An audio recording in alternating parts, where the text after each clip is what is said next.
O homem deixará o seu pai e a sua mãe e se unirá a uma mulher. Essa é uma missão que nosso Senhor confia a homens e mulheres, uma missão cara ao seu coração. Muitas pessoas conseguem viver isso de uma forma suave, outras não, porque a vida a dois, ela se passa no ordinário da vida, vivendo as tempestades, mas também os dias ensolarados. E é sobre isso que nós vamos falar no programa Gente de Fé de hoje. É com muita alegria que eu acolho meus irmãos, né? Somos comunidades irmãs, comunidade Shalom aqui presente no Gente de Fé. Sejam bem-vindos. Obrigada, Aline. É uma alegria para a gente estar aqui com vocês. Obrigado. Roberta e Marcos. Isso. E aí, quem são a Roberta e o Marcos? Eu começo.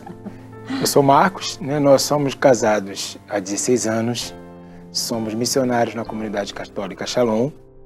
Nós temos 6 filhos, né? Todos dessa bonita aqui, graças a Deus. Jonas, João, Emanuel, José, Martim e Davi. Meninos, 6 meninos. Todos meninos. Passou na prova? Passou. Acertou o nome na ordem certinha? Ordem certinha, do mais velho para o menor. Muito bem. O mais velho tem 12 e o mais novo tem dias, 44 dias. Muito bem. E você, me conta um pouquinho da Roberta. Bem, além disso tudo que ele já falou, né, que eu não vou tentar repetir, não vou ter essa ousadia.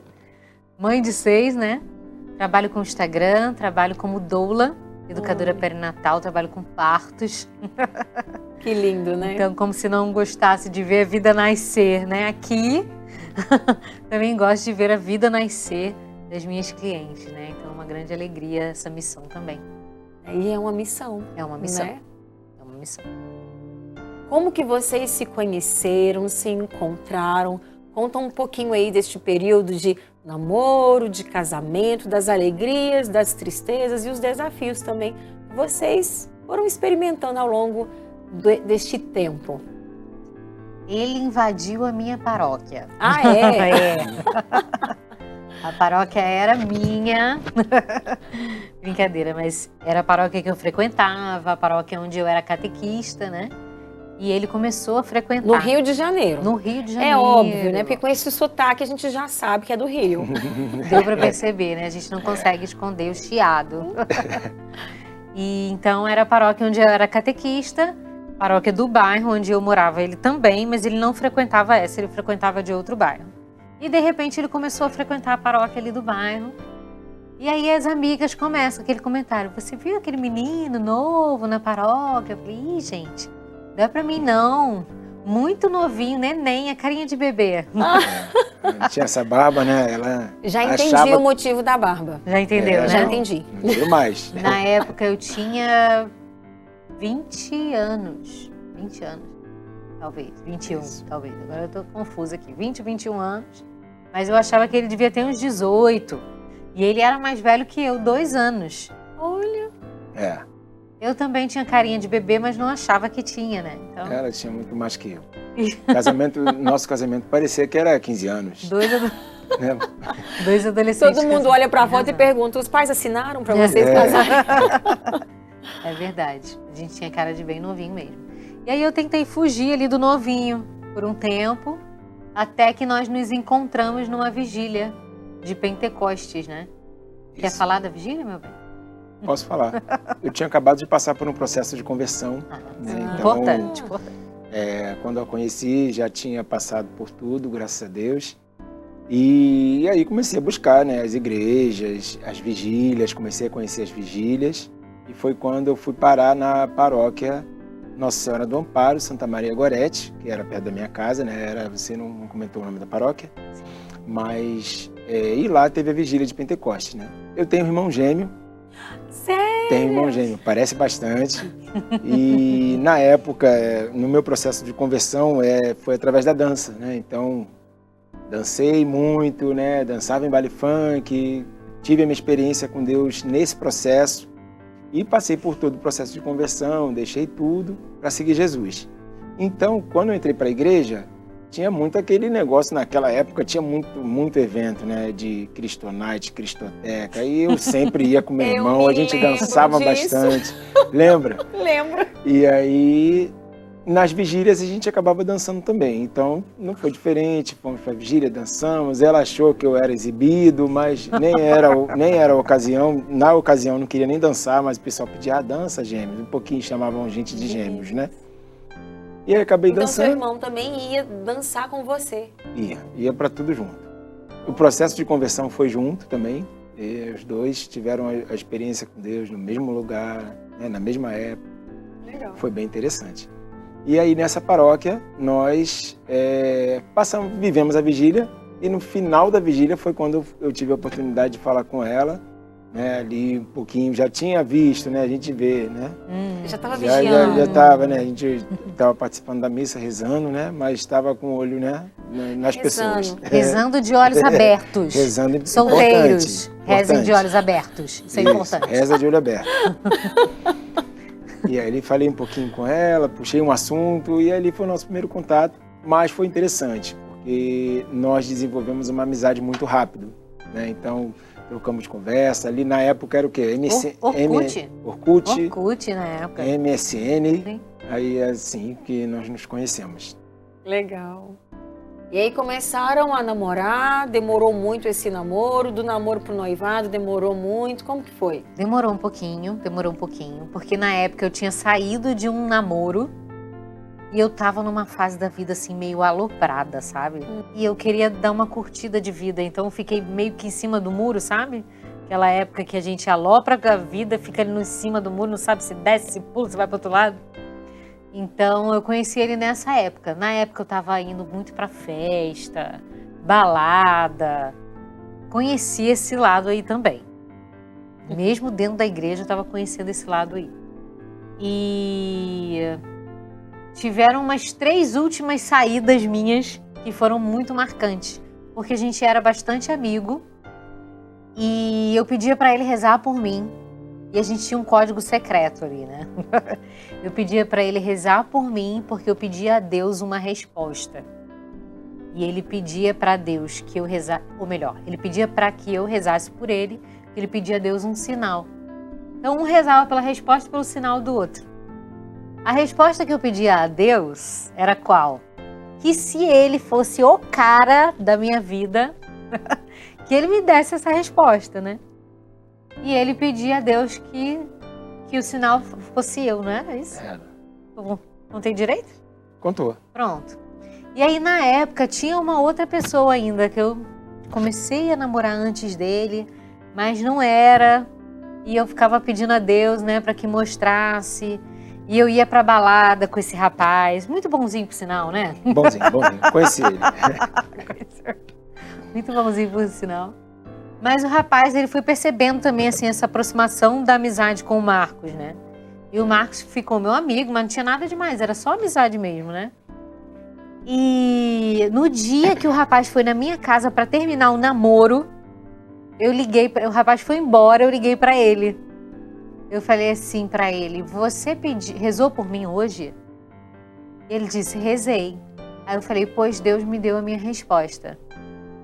E aí ele falou assim pra mim no telefone, então Deus me deu o meu sinal.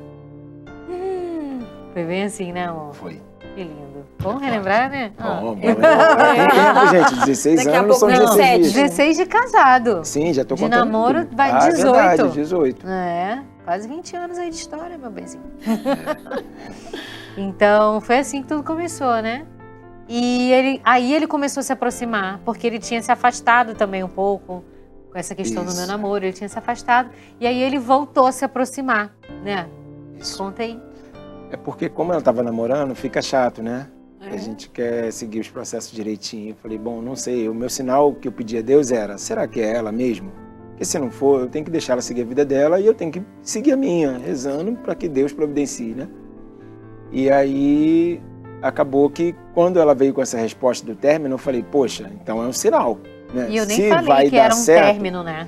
Nem falou. Foi Deus mesmo ela que nem já fez a contou gente tudo, deduzir. né? Mas eu pensei, bom, Se teve essa situação, então pode ser, né, que daqui a 16 anos de casado a gente tenha 6 filhos. Brincadeira. Adorei. Mas eu pensei, bom, pode ser que dê em alguma coisa, né, no namoro, vamos ver no que vai dar. Então foi um sinal, né, e aí dali, aí depois foi um processo mais rápido, nos aproximamos, começamos a namorar e começamos a namorar, assim, muito, tudo dentro, né, do que a igreja ensina, né, é importante dar esse testemunho para os jovens, É né. importante. Muito importante. Vivemos a castidade o tempo todo do namoro, né, até o casamento. Nós consideramos que casamos num tempo rápido, né, ideal, né? Foram 2 anos de namoro até o casamento, né? Quase 2, né? Quase 2, porque Nós casamos no mês que faríamos 2 anos de faríamos 2 namoro. anos. A gente ficou noivo no dia que fez 1 ano de namoro, nós Isso. ficamos noivos. E no mês que nós faríamos 2 anos de namoro, a gente casou.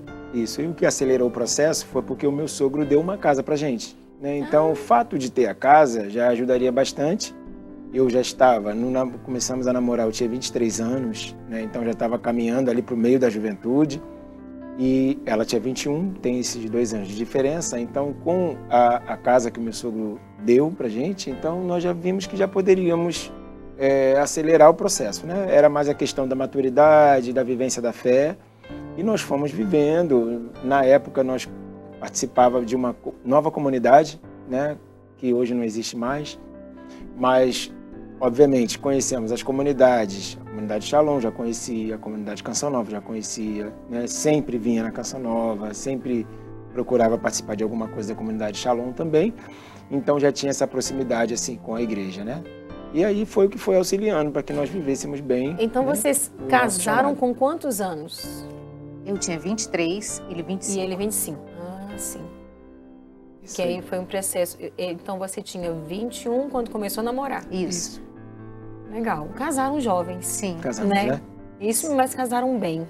Você me fez lembrar com a sua história de um fato importante, que depois vai ter até um mistério aí nesse fato, que o meu pai, ele conheceu outros namorados meus, mas nunca falou nada. Ficava naquele conhecimento, né?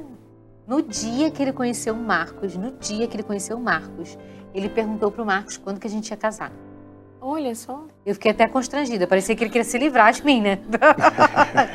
Você Porque tem ele irmãos? quis que a gente casasse, pelo meu pai não. Você tem Eu sou ele filha única do meu pai.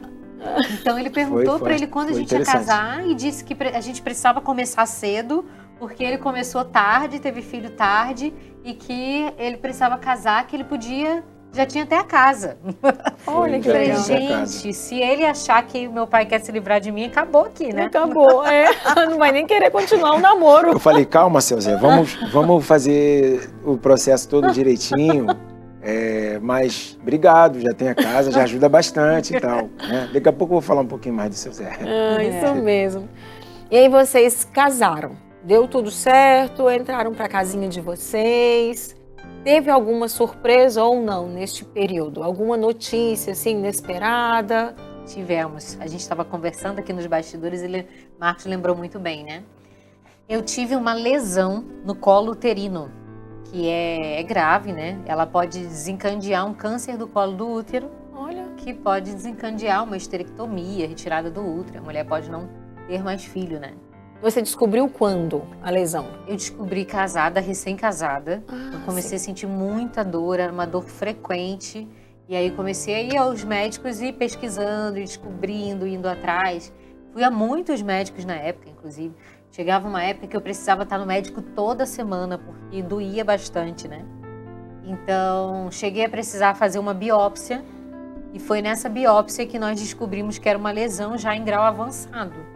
Então, quem é da área de saúde vai entender, né? Era uma lesão NIC3, que é um grau elevado, que o próximo estágio já é considerado câncer do colo do útero.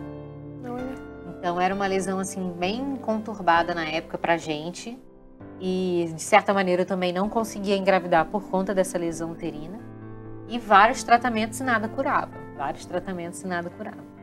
Então, foi uma grande surpresa quando nós viemos na Canção Nova. Aconteceu um mistério muito grande aqui na Canção Nova, né? Nós somos gente de fé. Foi em Cachoeira Paulista? Foi em Cachoeira Paulista. Nós viemos para um acampamento de cura e libertação. E foram os 2 últimos, eu não sei se foi no penúltimo ou no último, não me lembro Foi mais. no penúltimo. Na época foi no penúltimo? Foi. Porque no último eu ainda não tinha filho também, não. Um desses 2. Do Padre Rufus. Porque no último eu não vim. Foi? Ah, Você então veio foi no sozinha. penúltimo. Depois eu vou complementar. Foi. Ela veio sozinha. Ela não podia saber que Padre Rufus vinha na Canção Nova, que ela queria vir pra Eu Canção sei bem como é essa história. Nova. E na Então, segunda nos 2 vez ela veio últimos, sozinha. eu estive aqui. E aí, teve um momento de oração com a Salete. E ela proclamou uma cura de uma mulher recém-casada, uma jovem recém-casada, e vinha com um problema de uma lesão, assim, detalhadamente a proclamação, sabe? Foi. Vinha com uma questão de uma lesão uterina, que a impedia de engravidar, que podia desencadear num câncer e tarará, tarará, tarará, tarará, tarará, mas que naquele momento aquela jovem estava sendo curada. E ao retornar para casa, na semana seguinte eu tive uma consulta com uma outra médica já. E era a primeira consulta com essa médica, era mais uma tentativa, né, de tratamento. E nessa consulta eu levei os exames, levei a biópsia, levei tudo. E antigamente, eu não sei se ainda é dessa maneira, mas no exame da biópsia os médicos desenhavam como que estava a lesão. Era desenhado mesmo, né? Então era o desenho do que eles viam. E a médica viu aquele desenho e falou, então tá, vamos lá examinar, né? E aí para examinar, eu lembro que ela chamou o Marcos para ver. Né? Aquela consulta maravilhosa, aquela posição maravilhosa ginecológica que toda mulher ama ficar. Chamou o Marcos ainda para verificar, falou assim, tá vendo aqui o colo do útero da sua esposa? Olha esse desenho aqui. E aí mostrou o exame para ele. Você tá vendo isso? Aí ele falou, não tô vendo. Aí ela falou, eu também não tô vendo. E aí ela respondeu, não parece a mesma pessoa, porque eu tô vendo um colo do útero rosa pronto para conceber. Gente. Ela falou exatamente. E ela ainda falou assim, colo do útero rosinha lindo. Foi. Não foi? Ela enfatizou assim, lindo. Foi. Hoje eu trabalho com a área de saúde, né, com doula, atendendo na gestação, no parto como doula. E eu sei o que é um colo do útero lindo, rosa. Então, foi um milagre mesmo. E para complementar, o primeiro filho, o mais velho, se chama Jonas. Jonas. O pessoal cantava pra gente, né? Jonas, ele é um amigo da galera. É isso mesmo. É verdade. Em homenagem ao Padre Jonas. Ai, que lindo, né, gente? E não só, assim, a beleza está aí, né? A cura é perfeita, ela é completa, porque não veio só o Jonas. Exatamente. Vieram 7, né? Não, 6. Eu já tô esperando 7. Já tá. Senhor, a última vez que eu tive na Canção Nova foi uma proclamação. Já tô esperando o 7º. Muito bem. E aí chegaram, depois do Jonas, foi como? Como que veio o próximo? Porque tem uma notícia como esta, né? Sim. E aí depois vem um milagre. Uma notícia grave, depois um milagre. E aí vem a criança. Eu imagino que vocês não esperassem e viriam 6. Sim. Né? Como que foi essa vivência? No início, de fato, a gente não esperava mesmo, né? Foi uma grande surpresa, assim. A gente diz que o Jonas foi o filho que nós pedimos a Deus e o João, que foi o próximo, 2 anos depois, foi o filho que Deus nos pediu, né? Porque desde que a gente teve o Jonas, Deus já pedia que a gente tivesse outro, né? Sim. Então, ouvimos os pedidos de Deus, nos abrimos a Deus e daí foi praticamente consecutivo, né, meu bem? Sim. Aí depois do João veio o Emanuel. E assim, faz parte da história, né? Não é fácil, né? Não é uma vida fácil. Ser pai, primeiro, né? Ser pai de muitos filhos, né? Traz os seus desafios, né? Nós estamos agora no final do ano, então estamos aqui com um monte de coisa para ver. Escola, né? Tem um monte de coisa para dar conta. A educação é muito exigente. Né? Educar na fé não é fácil. Nós temos, graças a Deus, a nossa caminhada inteira na fé, né? Nós tivemos ali nossos percalços. Eu vim de uma conversão, ela teve ali o momento que eu não conheci, né? Como ela contou. Mas criar as crianças, os meninos na fé, né? Hoje nós estamos aqui no programa, o Jonas está lá, né? O mais velho está lá, ajudando, cuidando dos irmãos, né? Mas ensinar os meninos, né, a responsabilidade, viver na fé. Graças a Deus eles são os mais velhos, né, porque são 2 escadinhas, né, vamos dizer assim. São 3 mais velhos, né, que é o Jonas com 12, João com 10 e Emanuel com 8. Então, depois do Emanuel dá um salto, né, nós fizemos de um tempinho aí, então deu um salto para o José, que tem 4. 3. 3, perdão, verdade. Também é difícil acertar tudo, né, gente? Me desculpem. Você está indo bem na prova. Mas, então, né, os mais velhos, hoje eles são coroinhas, servem na igreja, já fizeram a primeira comunhão, o Emanuel com 8 anos já fez também. Mas tudo isso exige bastante, né, da nossa dedicação, né? A gente costuma dizer que a gente sempre teve criança em casa, então nós sempre tivemos que acordar de madrugada, né? Dorme, mas dorme pouco, né? Dorme ali o necessário, mas muitas das vezes a gente dorme pouco, muita privação de sono. Mas isso é por um bem maior, para um bem maior, né? Que é dar o testemunho da fé, né? Dar o testemunho de que ser família é bom e é feliz, né? Eu gosto sempre de citar um trecho da carta do Papa Francisco, né, naquela carta do Amoris Laetitia. Ele fala sobre as famílias serem testemunhos, e não só um testemunho de uma vida cansada, de uma vida ofertada, mas de uma vida feliz, né? E não só propagar os desafios, mas propagar as bênçãos também, né? De ser família, de ter filhos, né? E de ver, assim, uma casa florida, né? Que então, lindo, né? Eu gosto sempre de partilhar isso aí. E é verdade, é possível ser família e ser feliz. Exato. Porque hoje o conceito é que família é um sacrifício, é uma oferta, é uma entrega. E aí quando a pessoa esbarra naquele limite de eu não quero mais me ofertar, então eu não quero mais família. Mas não Exato. É só isso, né? É uma oferta, mas existe grande beleza, a alegria em ser família.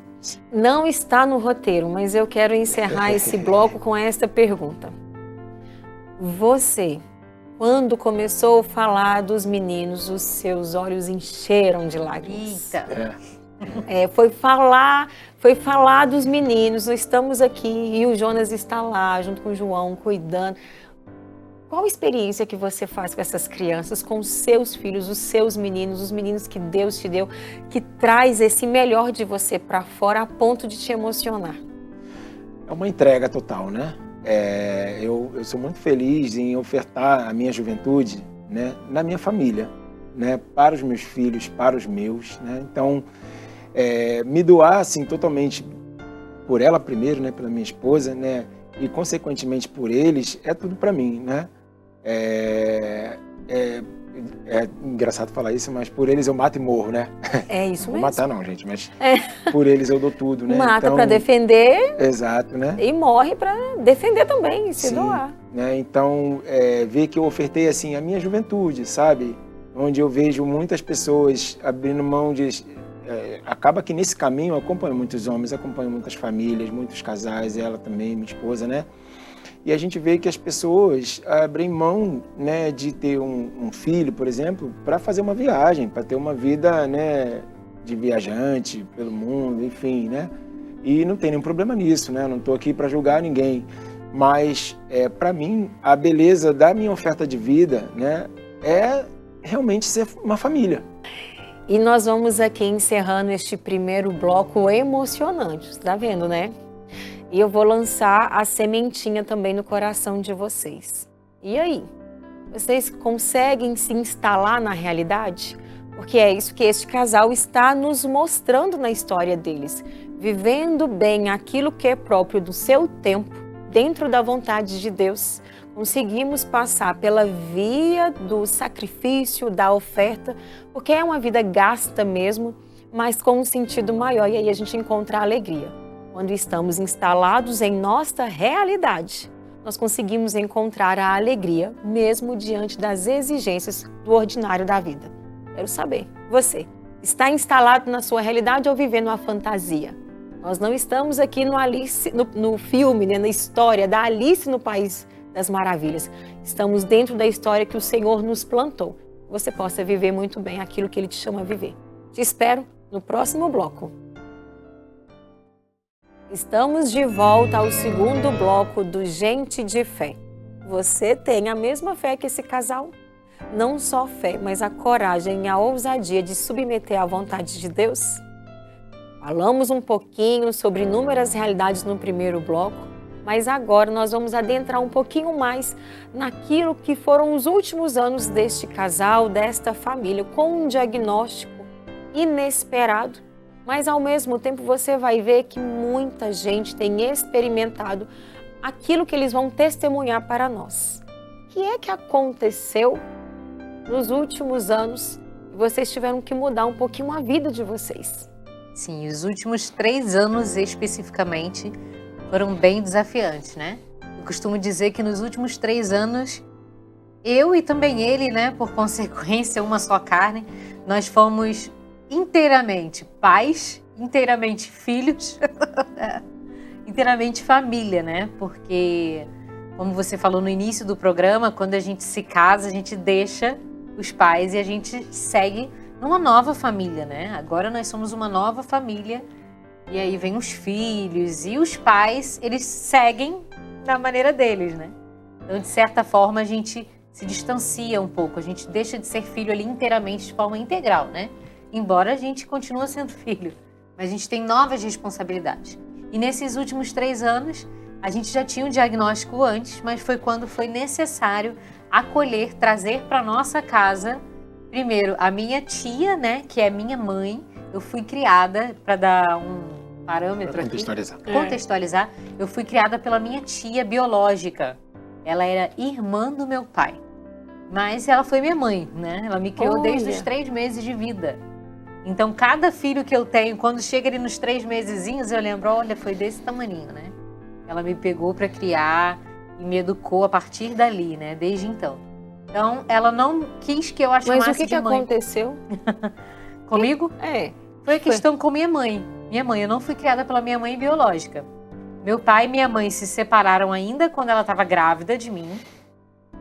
Quando eu nasci, a irmã da minha mãe contou pro meu pai que ela ia me doar. E o meu pai, antes que ela me doasse, ele me pegou para criar. E como homem solteiro, ele achou que não ia dar conta sozinho. Pediu na época para as irmãs dele, para a irmã dele e para a mãe dele me assumirem. Então foi a partir de 3 meses de idade que ela me criou. Olha. Ela não me ensinou a chamá-la de mãe, porque ela dizia que ia ser difícil de eu entender que ela era irmã do meu pai e ela era minha mãe. E é verdade, para uma Faz criança. sentido, e faz né? sentido, né? Tanto que quando nós precisamos trazê-la para morar conosco, muitas pessoas perguntaram, mas ela não tem filha? Eu falei, tem, eu. Tinha eu, né? Então eu era filha única Porque dela. aí ela não se casou. Não casou. Ela não se casou e ela teve uma vida totalmente dedicada ali à minha criação, né? Olha. Então eu Que só lindo. saí da casa Eu costumo dela. dizer que ela era pra celibatária, casar. só não fez os votos porque não tinha conhecimento mesmo. É. Sim, ela foi uma celibatária, exatamente. Casou com o Nosso Senhor, né? Sim. E eu só saí da casa dela para casar. Então ela me criou de 3 meses até os 23 anos de idade. E ela falava orgulhosa, né? Criei, não é? Criei, eduquei, casei. Criei, eduquei, casei. Braba, nordestina, sabe? Orgulhosa, né? De ter feito tudo isso. Então, nós precisamos acolhê-la. Ela já tinha o diagnóstico de demência, Alzheimer. A mãe dela teve também Alzheimer. Ela cuidou da mãe, perdão. Eu morava com ela e com a minha avó. Uhum. Então, eu acompanhei todo esse processo. Ela cuidou da mãe dela por 10 anos com a doença, né? Então, eu acompanhei todo esse processo dela. Eu também cuidei da minha avó enquanto Sim. eu era jovem. A minha avó faleceu quando eu tinha 17 anos já, né? Então, eu vi tudo isso acontecendo. E ela já tinha um diagnóstico antes desses 3 anos. E ela já tomava medicação para postergar a doença, né? A fase inicial do Alzheimer é possível de postergar por uns anos. Então, retardar a doença. Ela já ia ao médico, ela já tomava uma medicação, ela já fazia os cuidados. Ela, inclusive, quando recebeu o diagnóstico, ela ainda era lúcida. Ela trabalhava, mas a gente já percebia algumas coisas que eram sinais da doença. E foi quando comecei a precisar acompanhar. Mesmo de longe, a gente já levava médico, a gente morava em outra cidade, né? O primeiro diagnóstico dela foi quando o Emanuel nasceu. Emanuel é o que tem 8 anos. Então, na verdade, o Alzheimer ali inteiro, né? A fase de demência durou 8 anos desde o primeiro diagnóstico. Mas nos últimos 3 anos foi quando avançou de fase, né? Tem uma fase ali inicial, que pode ser mais longa, uma fase intermediária e a fase final de vida, né? Então, na fase inicial, quando eles começam a confundir as coisas, começam a ter certas alucinações até, imaginar coisas que não fazem sentido. Foi quando os esquecimentos, foi quando a gente começou a desconfiar. Ela trabalhava com costura, então ela começou a costurar as coisas erradas. Ai. Fazia um vestido para mim, eu pedia um longo, ela fazia curto. Aí ela ficava assim toda arrasada, porque ela percebia, no início eles percebem, No né? início, E causa essa confusão, né? Essa tristeza, né? E aí tem o fato dela ter acompanhado a mãe. Sim, Então é ver assim a repetição, né? exatamente. Isso. Ai, eu sei o que eu estou tendo e eu sei Exatamente. onde eu vou parar. Sim. Uma coisa que eu queria destacar, que sempre me constrangeu muito a generosidade dela, né? Ela falava assim, eu cuidei da mamãe por 10 anos e a mamãe nunca me deu trabalho. Essa frase entrava no meu coração que eu pensava, caramba, o dia que essa mulher precisar de cuidado, eu vou cuidar dela, sabe? Porque aquilo mexia tanto comigo quando ela falava desse jeito. E a minha esposa falava pra mim, amor, você não tem noção. Ela parou a vida dela pra cuidar da minha avó, sabe? E ela falava assim com prazer, sabe? Cuidou com prazer. Você fala e eu choro, né? Ela chora também, gente. Vamos chorar Não, todo mundo, pessoal, gente. vocês não estão vendo, a gente nos bastidores tô chorando também, Tá mas eu todo tô mundo segurando. chorando, né? Não tem jeito, vamos chorar todo mundo. Então, e nesse dia que o médico falou pra ela, ele falou, a senhora percebe que já tá perdendo alguma coisa das capacidades, né? Ela ficou assim, se fazendo de durona, né? Porque não queria reconhecer, mas ela já percebia. E eu lembro quando eu desci do consultório que eu perguntei pra ela assim, a gente desceu meio que muda, né? Eu e ela. E aí lá embaixo eu perguntei, e aí, tia? O que vai ser? Vai ser isso aí mesmo. Todo mundo fica velho, um dia vai ser isso aí. Ele falou, é isso aí. Todo mundo vai ter que passar por isso. Nordestina durona, sabe? Muito, muito forte. Nossa, que mulher forte, que mulher durona que ela era, né? Então chorava, acho que antes da doença eu só a vi chorar no dia que eu fui de mudança pra casar. Ela tava chorando escondida no quarto. E aí eu vi aquilo, nunca vi chorar na vida, mulher. Que isso? Que a tia tá chorando? Tia, você tá chorando? Ela falou pra mim, que chorando o quê, mulher? Sai daqui, tô chorando nada, não. Mas tava. Aí eu já tô chorando.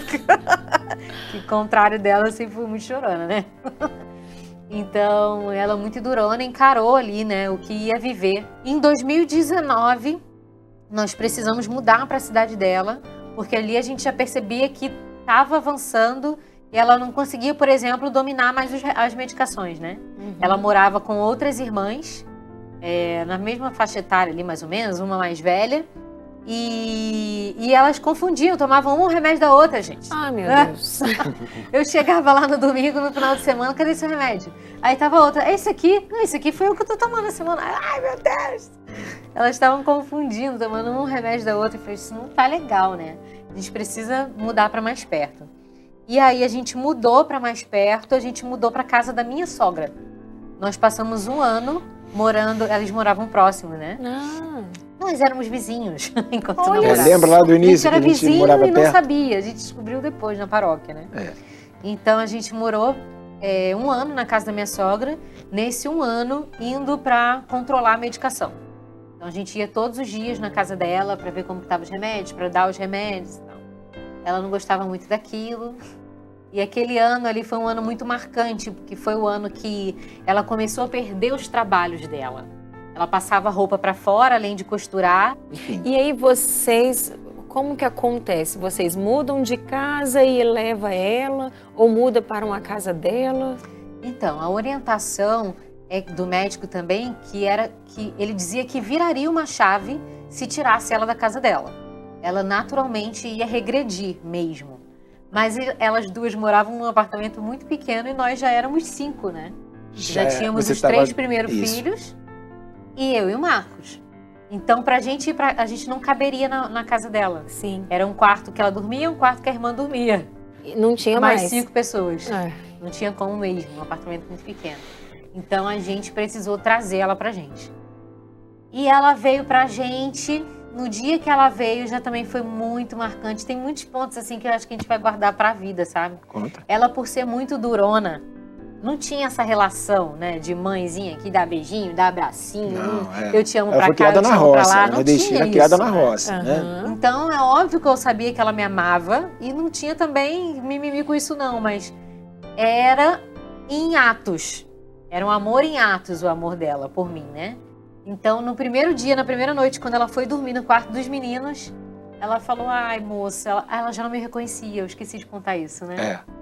Ela já não me reconhecia, umas semanas antes, ela passou a não me reconhecer. De repente, eu fui pra dar um remédio e eu cheguei e ela falou assim, ai menina, eu já, opa, tá rolando aqui, né?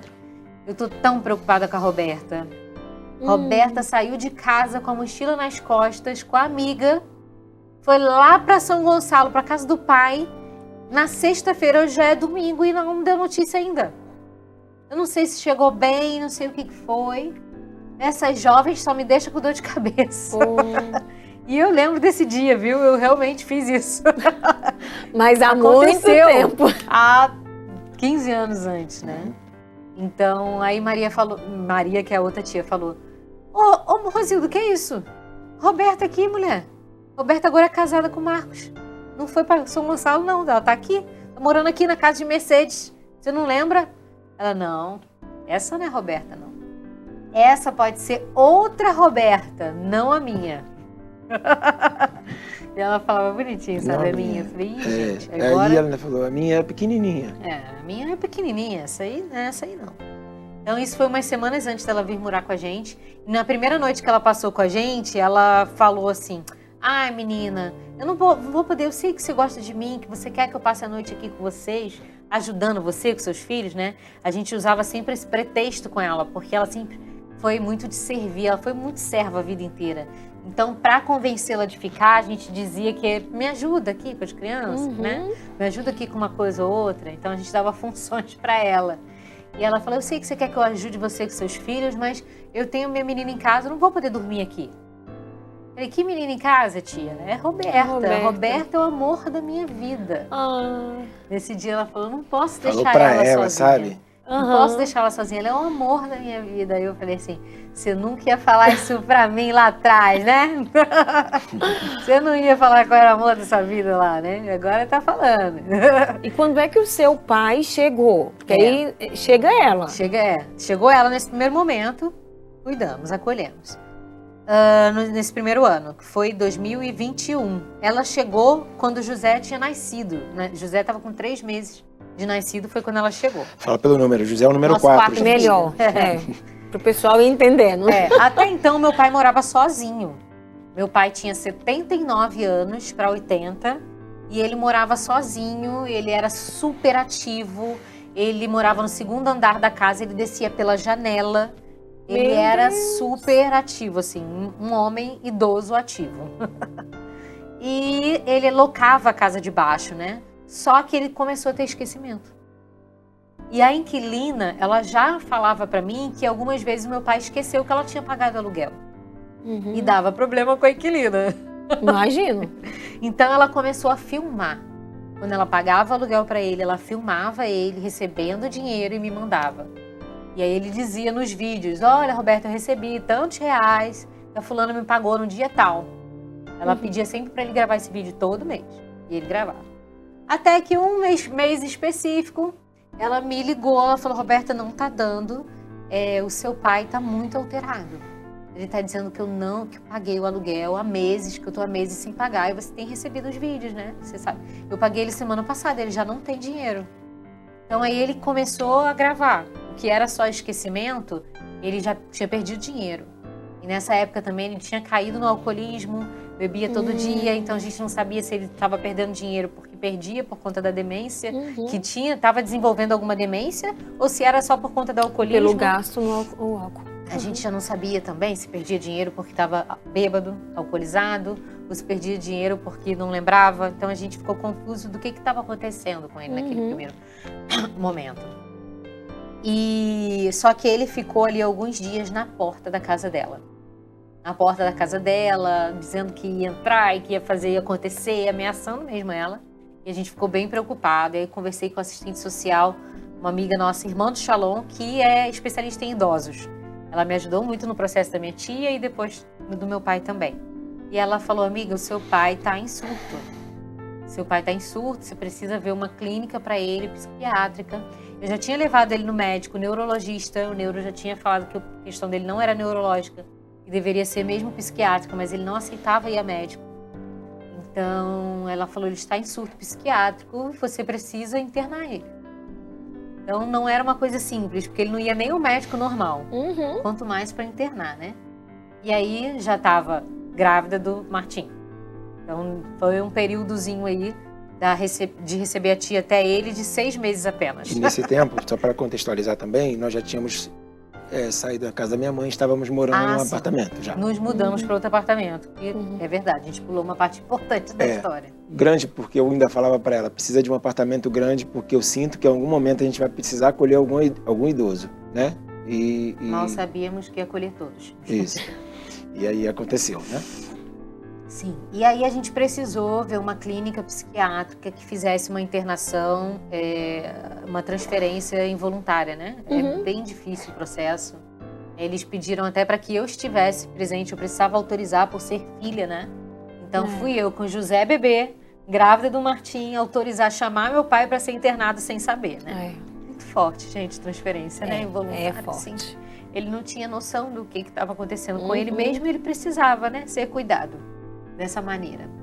Então ele passou ali os primeiros 3 meses internado numa clínica psiquiátrica sem conseguir nem fazer uma anamnese. A psicóloga, depois de 3 meses, falou, a gente não conseguiu fazer nenhuma anamnese, ele não consegue falar, explicar, né, o que ele tem, explicar o que acontece, o que ele como ele se percebe.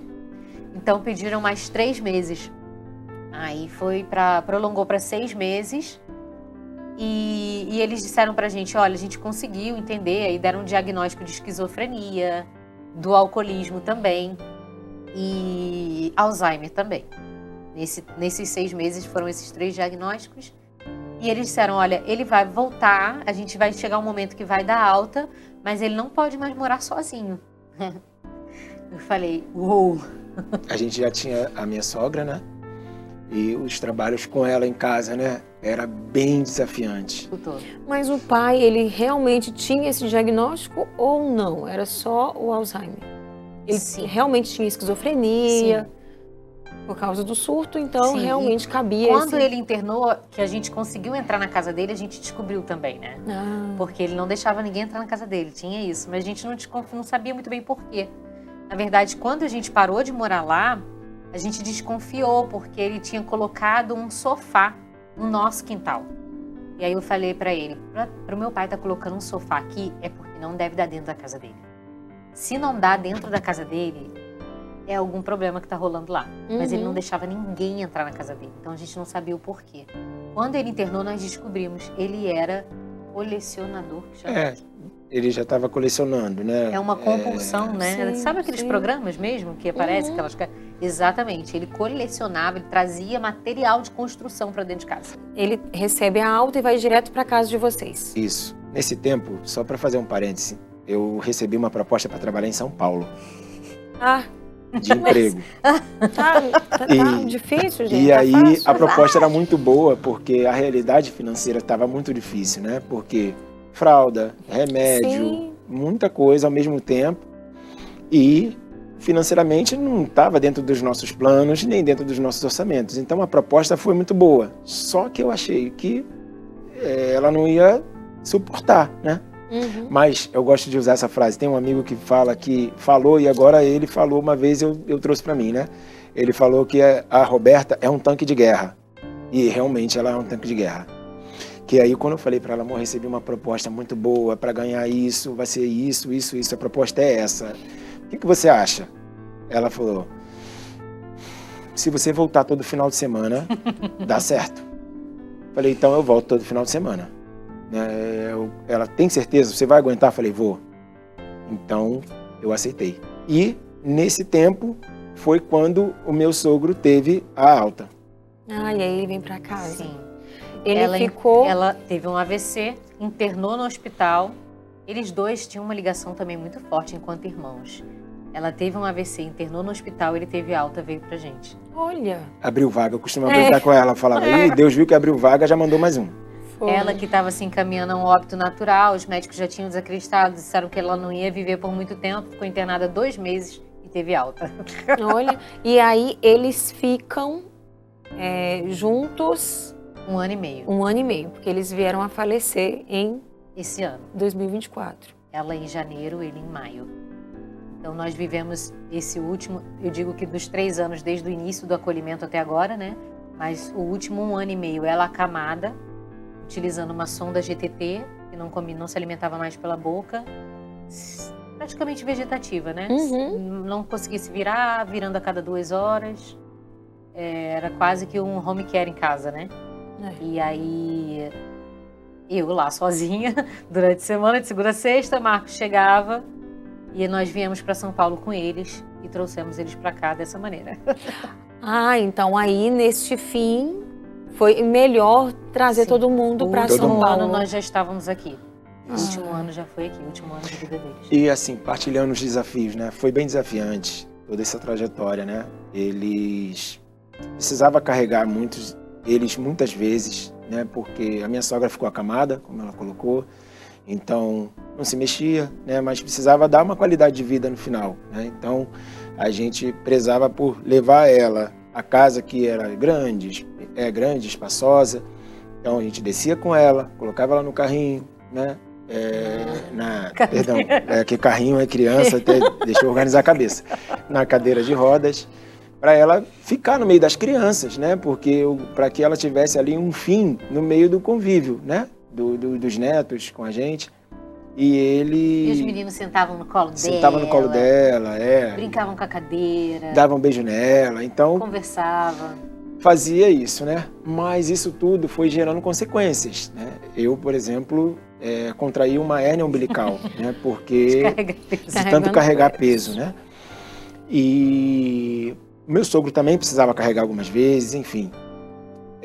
Eu queria partilhar uma coisa que eu gosto de falar. Quando a gente conta essa história, às vezes as pessoas olham a gente como, caramba, foi muito, muito bonito o que você fez. As pessoas falam muito assim pra mim, olha, Deus vai te recompensar muito por tudo que você faz. Mas eu não tô em busca, não estava em busca disso, não tô, né? Nunca estive atrás disso, né? Eu sempre falei para ela, o dia que seu pai e sua tia precisarem de cuidados, nós vamos cuidar. E quando precisou, graças a Deus, a gente teve a coragem e a força de fazer, né? Mas eu lembro que uma vez ela era negra, a tia dela, né? Então ela parecia minha mãe. E eu lembro que uma vez eu cheguei com ela no hospital, quando eu chegava, para locomover era muito difícil, tinha que pegar lençol e tal. Então eu falava, não, eu carrego ela no colo, é para colocar onde? Aí o pessoal falava, tem que entrar, é longe. Eu falava, não, eu tô acostumado. Aí eu pegava ela no colo e levava ela, né? E uma das vezes a equipe, alguém falou assim para mim, é sua mãe? Eu falei, não, é minha sogra. Aí falaram, caramba, sua sogra, poxa, você tá melhor que muito filho. Falaram assim pra mim. Aí eu falava assim, eu pensava, né, caramba, que bom, porque ela foi uma mulher muito boa, né? Uhum. Poder dar essa dignidade a ela no fim da vida, sabe? Era muito importante pra gente. Na verdade, não é que bom que ela me teve, né, como genro, né? Mas é o contrário, é que bom que eu tive ela, né? Como sogra. Porque eu tendo ela, né? Vou ter um pouco emocionado. Como não emocionar? Gente, eu tô derretendo. Vocês estão acabando comigo nesse programa. Oh, Senhor. Pai eterno. Por quê? É porque eu pude dar, assim, todo o meu amor que eu tinha, sabe? Por ela. Testemunho para os meus filhos.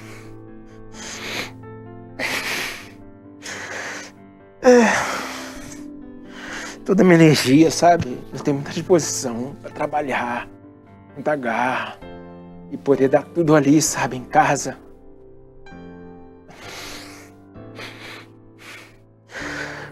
os meninos queriam ajudar, meus filhos, sabe? Queriam ajudar. Papai, deixa eu te ajudar. Eu falava, pode ajudar. Pega não sei o que pra mim. Né? Eu dava banho no meu sogro. Os meninos entravam no chuveiro, sabe? Eu quero entrar junto, papai. Eu falava, pode entrar. Então eles entravam, esfregavam a avô. E eu pensava, gente, eu não sei se eu tô fazendo certo, sabe? Mas ele tá vendo, sabe? Isso é um testemunho que ele tá vendo. Como que se faz, sabe? Como que a gente dá dignidade a alguém. E assim, poder dar tudo que eu tinha, sabe? Todo o meu amor, toda a minha energia, toda a minha força ali pra eles, sabe? Cara, assim, quem ganhou foi eu, né? Porque eu tive onde despojar, assim, até na minha carne, né? Quando eu fui fazer a cirurgia, né, o médico falava, caramba, mas eu tinha muitas crises durante, e eu ia para o hospital para tomar remédio e tal, e os médicos falavam, olha, você não pode carregar peso. Eu falava, tá bom, mas eu já sabia que no dia seguinte eu ia carregar peso.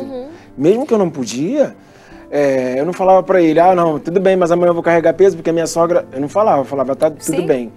Mas eu falava pra Roberta, amor, vai ter que descer com a tua tia, cara, vou descer com ela. Né? E a providência foi divina, foi tão grande que a minha cirurgia foi marcada depois que meu sogro partiu, né? Então, porque eu falava para ela, não sei como vai ser, porque eu sempre prezei porque eu que cuidasse do meu sogro, por ser homem, né? Então a minha sogra, ela cuidava e fazia tudo, mas o meu sogro falava, não, cara, ele sou eu que vou cuidar, né? Mas... E ele nem aceitava que eu cuidasse. Ele não aceitava, né? Então... Você não, vou tomar banho só semana que vem, pode deixar. Eu precisava trabalhar no meio disso tudo, né? Então trabalhava, às vezes saía cedo, chegava tarde. E ele ficava me esperando, né? Enfim, às vezes, só misericórdia quando chegava em casa, como ele estava, né? Sua sogra, ela falou uma coisa, né? Me chamou muita atenção. Eu cuidei 10 anos da minha mãe e ela... nunca me deu trabalho. Por que que eu me emocionei? Porque a gente sabe que dá. 10 anos cuidando de alguém com Alzheimer dá muito trabalho. Pra gente encerrar, porque pra mim a gente tava pra fazer um ano inteiro de programa Gente de Fé com vocês dois. A minha pergunta pra vocês ela deu trabalho? Olha, quando a gente pegou os cuidados dela, né? Eu lembro que o Marcos falava assim pra mim. Daqui a 10 anos, talvez... eu acho que ele se baseava nos 10 anos que ela dizia, né? Daqui a 10 anos, talvez, a nossa vida vai ser diferente. A gente não tem como dimensionar. Então, eu acho que a gente estava muito preparado para cuidar dela 10 anos. Muito preparado para cuidar dela 10 anos. Mas Deus quis que fossem 3, né? Sim. Deus quis que fossem 3. Agora falando como missionário, né? Como missionário eu diria que não, né? Ela foi a nossa missão, né? Foi a nossa missão. E eu encerro assim, muda e calada, mas vamos quebrar o protocolo, porque eu preciso abraçar vocês e agradecer. Porque olha que testemunho. Meu Deus do céu. O que eu tenho a dizer Deus abençoe. E que vocês continuem, né? Assim, tô apaixonada com a história de vocês, porque realmente é uma inspiração pra gente. Não dá trabalho, porque é por amor, não é? E é possível ser feliz sendo família, vivendo o ordinário da vida. Deus abençoe. Amém. E eu espero vocês no próximo Gente de Fé inteira.